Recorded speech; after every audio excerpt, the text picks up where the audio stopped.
Hello everyone, welcome back to Ifechi family. Today I want to talk about one lady that I've known growing up. She just passed away on the 30th of July, just a few days ago. Her name is Onyeka Onwenu. She was born on the 31st of January 1952. That just made her only 72 at the time she passed away. And my people, 72 is no longer old at this time. 72 is quite young. Let me tell you briefly about her before I play an interview, part of the interview that she had with someone when she turned 70 just 2 years ago. That goes to show you that this life, oh dear, we just have to live our life every day as if it is the last. So, Onyeka Onwenu was a Nigerian singer, stroke songwriter, actress, human rights and social activist, journalist, politician, and former X Factor judge series. Now, listen to the interview and her response when she was asked about her age and how she looked after herself and stuff like that. Just listen to her response. Thank you. You're very kind. I don't really have a routine, but then again, I think everybody does. It depends on whether you do it all the time. A little bit of exercise is good. I wish I could do more, and I'm going to try and do more. Let me tell you the secret. As the age is coming in, the harder I'm going to fight, So I will increase the exercise, first of all, for your good health, for your well-being. It looks good, that's terrific, but you feel better. And I've gone through stages where I put on weight, a lot of weight, but I always get back out of it. And then you get to a sweet point where there's no going back. So from here on, I think for the past 5 years, it's been kind of maintaining that weight that you really need to maintain. Everybody has their own routine. I can't prescribe mine for the next person because we have different bodies, a temperament, time-wise, how much time do you have? It doesn't really require much time, but can you devote that time to yourself? And it also has to do about self-love. If you care for yourself, love yourself, you take the time to do these things. The next question she was asked was, a lot of women don't like to get old or talk about their age, of they don't like feeling old. And let's listen to how she answered this.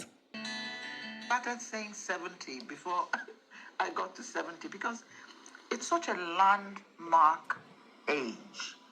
And really, every age, you ought to be grateful. You ought to give thanks. Because if you don't grow older, you die young. And I don't want to die young. I've still got so much to do, so much to give, so much to enjoy. And I pray to God every day, give me long life. How can you be praying for long life? He gives it to you, and you're frowning that you're getting older. Okay, don't get older. In fact, some people see it as a way to curse you or to abuse you, say, you old woman. I always say thank you. And if old age is a curse, then let me bless you. Don't get old. It's at that point that they realize what they're saying to themselves. So age is something that grows. A child that is born today is going to get older. That's all we do until we are called to our Father in heaven. So it's something to celebrate, something to be happy about. Just make sure you take these steps to keep yourself in good health. You eat well, you eat the right foods as much as possible, you take your vitamins, and just keep going and keep growing, keep giving. Most importantly, keep learning. Let's hear her answer to the question why people, especially in some industries, reduce their ages? Let's listen to her response. Silly. What a waste of time. You are what you are. You're never going to change that. You've been born.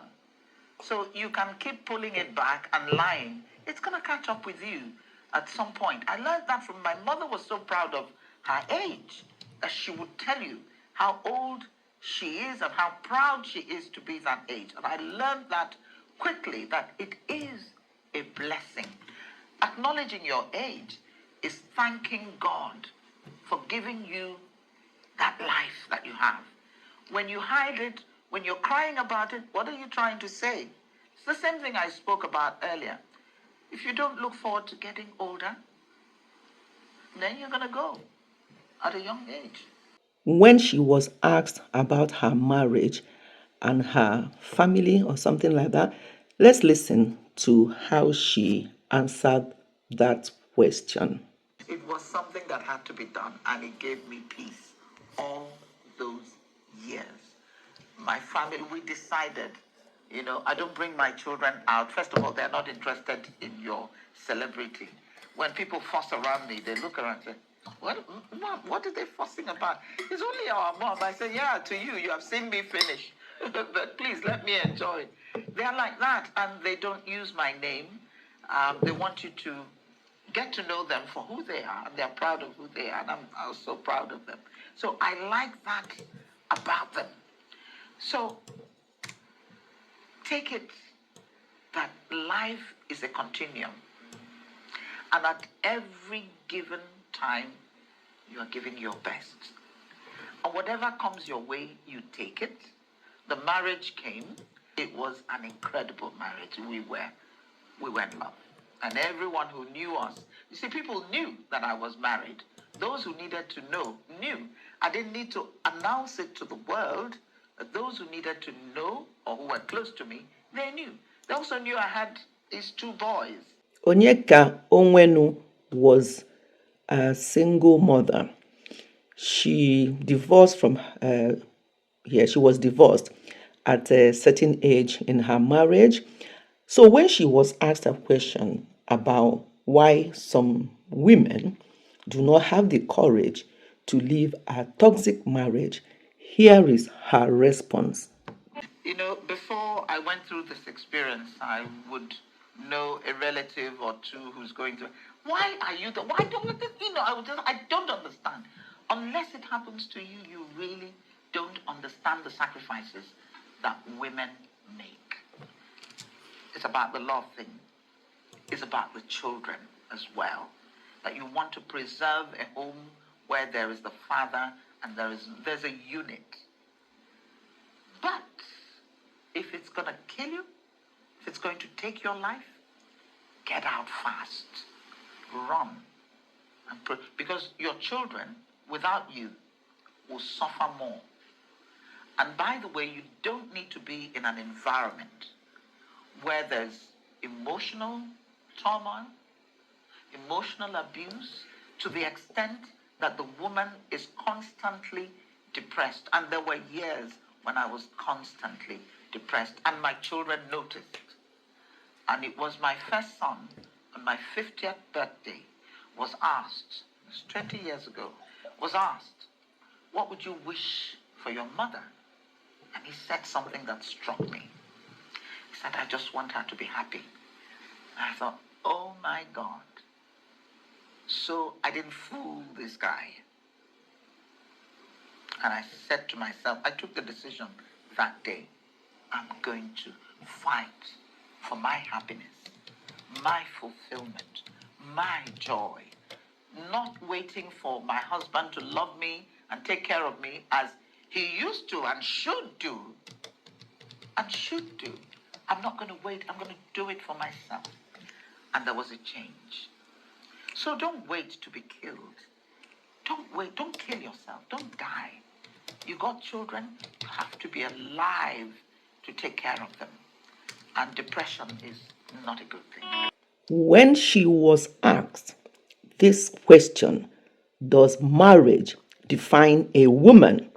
Let's listen to how she answered. Definitely not. It's never defined me. And I'm glad, even when I was happily married, it never defined me. I was myself, giving to someone else the love that they needed. It never defined me. It should not. There are some who will get married, and there are some people who shouldn't get married. There are some people who are not going to get married. Does that make you a failure? Mbano. It doesn't make you a failure. Wow. I can go on and on with this interview. If I think that there will be some benefit from sharing the rest of the interview, the bits that are relevant, I will do another video about this wonderful lady. I hope you have benefited from the questions and the answers. And I hope you have watched this video to the end, because this is a bit longer than my normal videos, but really, really worth it. Thank you so much for listening. Goodbye and God bless.